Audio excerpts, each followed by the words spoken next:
Alright guys, so it's December 5th and this week has been crazy. I signed up for the storytelling class with Lynn Gilmartin. A couple of weeks ago we did Improv 101, which was so scary and amazing.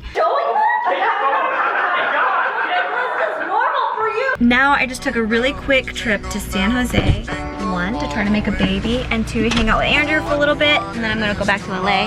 But first, we're gonna pick out the Christmas tree.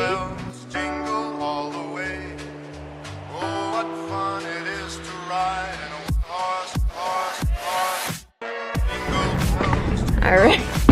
You know those little pine tree air fresheners that sit right here? We got a huge one. Here we go. It's nighttime and our tree is still naked because this asshole of a tree base won't keep our tree up. I had this whole idea that I was gonna start this vlog with like a holiday montage, that Andrew and I were gonna be decorating the tree. It's not gonna happen. And now I have to go back to my storytelling class tomorrow and leave at the butt crack of dawn. So it was nice to see Andrew, but it's gonna be another week and a half before I see him again. And I don't even know if I'll get to enjoy the tree.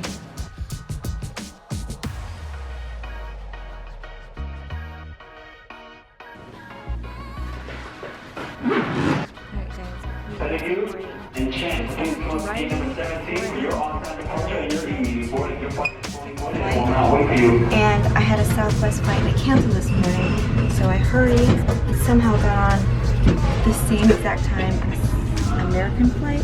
So hopefully we're gonna make it to class.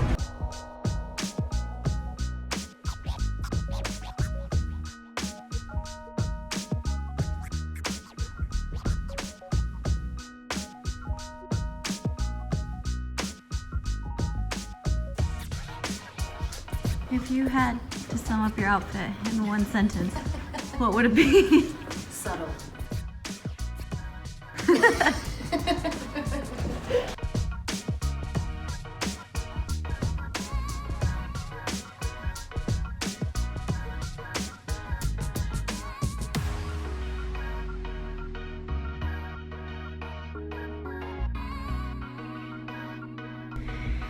Okay guys, we made it to LA.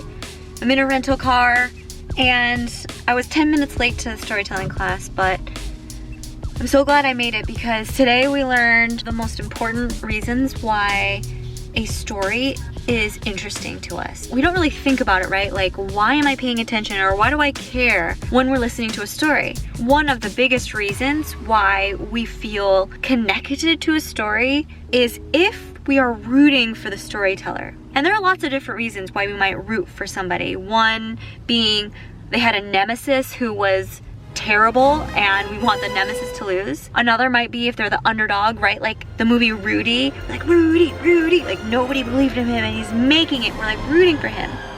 Another is that the storyteller is flawed.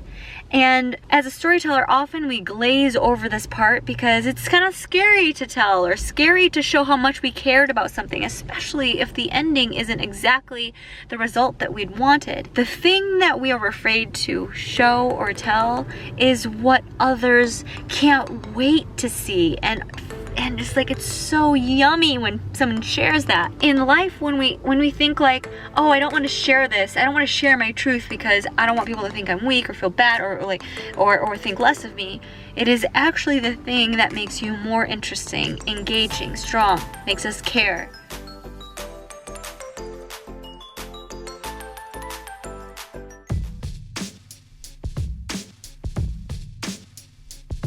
Lynn and I have been really good friends for like how many years? Almost 10. Oh, I reckon. Like what? 9? No way, probably. maybe, yeah, okay. 2010, I reckon. Do you clog up hotel Wi-Fi watching YouPorn? Oh, okay, I just wanted to know what it was.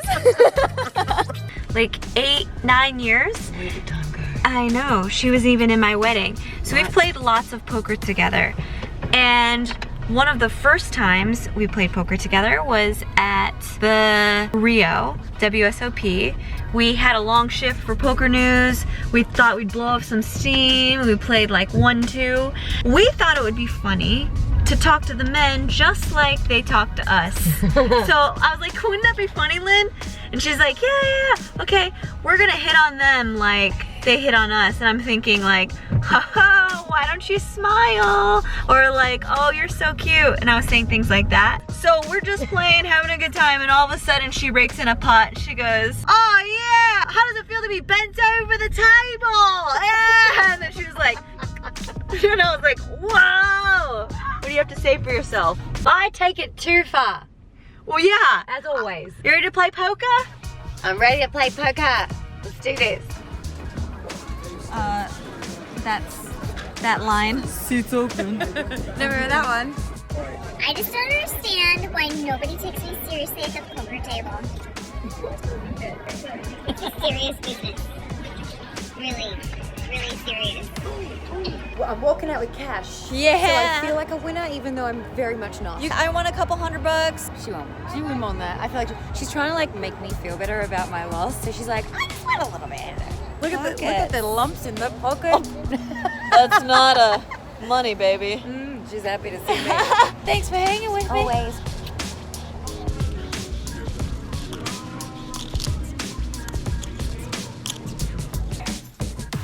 Alright. Ooh, go get it. Good luck. Oh yeah. I need that thing. Bye. Thanks. Thanks. Who gets a topless good luck? Man, there's no way anybody can compete with me today. Bye. Bye.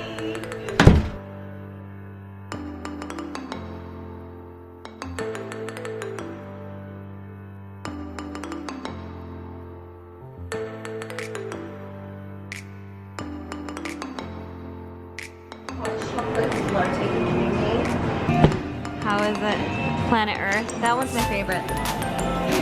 This is gonna make me feel better. Oh my god, so good. Thank you. It is the day. It's the big day. It's the day of our storytelling show. And we gotta figure things out. But we should be rehearsing, but all we've literally done all day is make puns. Didn't you do a theatrical performance about puns? Yeah, it was a play on words. Kristy, I thought you were into fitness. I'm into fitness margarita in my mouth. I feel like I should come up with a pun to respond to that. Yeah. Don't have one. You can say we're trying to be funny. No, you don't understand how fun words. That is You don't change an existing word to say we're trying to be punny.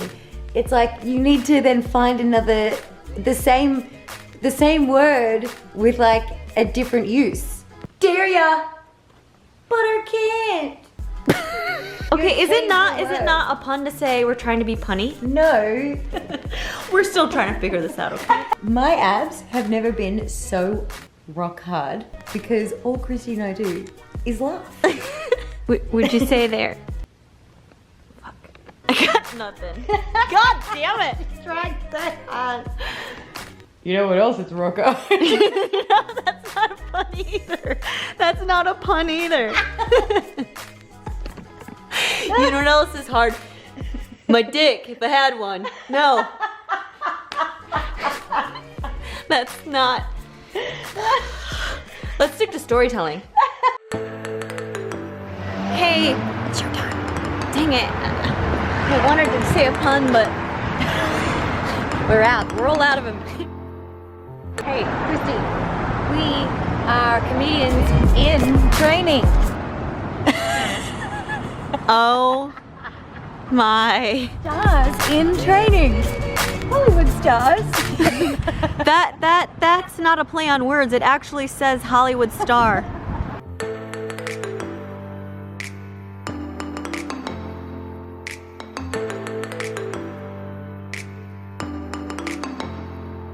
Hello. We were in the cafe. What's up? Thanks for coming out to the UCB Theater. Please welcome to the stage Margot Lightman. Hello, thank you guys for coming out to the Storytelling 101 class show. This was an intensive, which meant that we met every day of the week for the last 2 weeks, and everyone learned the art of how to tell a story with a beginning, middle, and end. So what you're going to see up here today might be a little different than what you're used to seeing in a show here. It's not improv, it's not sketch, and it's not stand-up, but everything here is true. And then someone always comes up to me after the show and says, well, that was all true, because it's outrageous that I could get such an interesting group of people, but they are. They're that interesting, and all of these things are completely true.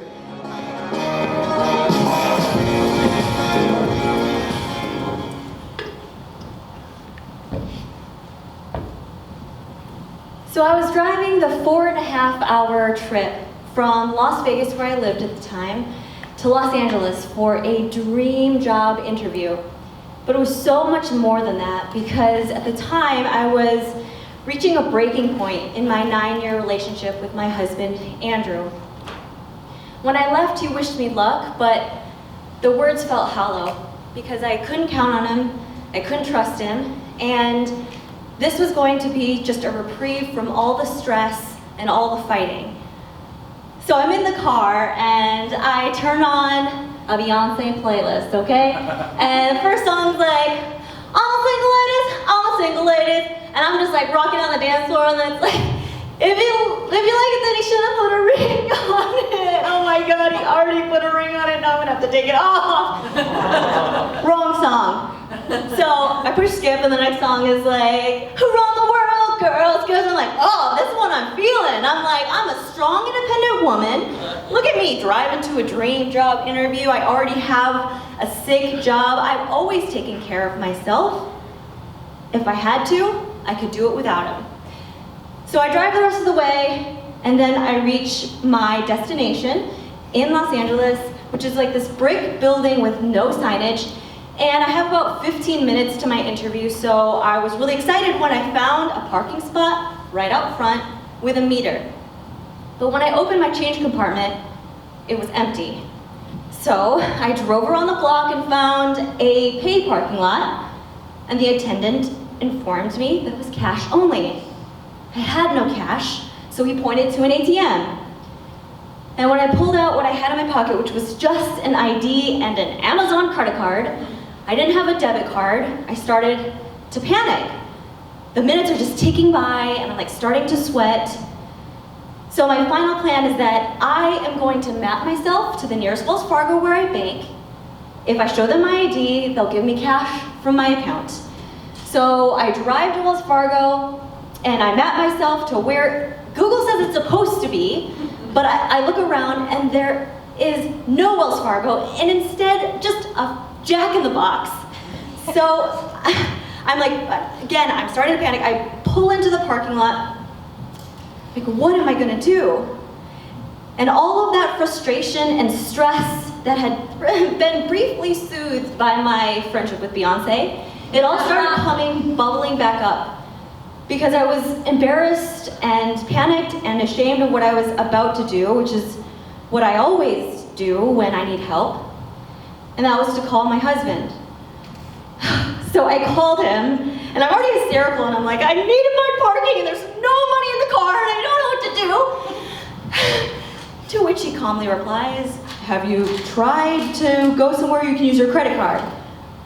And this is obviously like a really rational response, but in my state, I was getting all defensive, and to me, it seemed like he was inferring I was dumb. So I just yelled, obviously, what do you think, I'm an idiot? And he's just completely jarred by my seemingly unwarranted hissy fit, and we go back and forth, and finally he just says, Kristy, I don't know, but you can figure it out. And he hung up.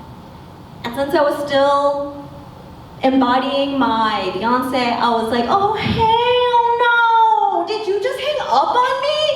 Excuse me, no, I don't need you, I don't need anybody. So I drove back to my location, and you know what, I was like, screw it, I'm just gonna park in the meter spot, and if I get a ticket, I'll just pay for it, it's fine. So I walked in, and I had a great interview, it was fine, they told me that they would let me know in a few weeks. And when I left The ride home was a bit different because I was still reeling from this whole experience. There was no Beyonce. Because I was feeling sad that maybe I did need him, right? Like, I felt like I had to call him. And then when I got home, it was more of the same for the next few days.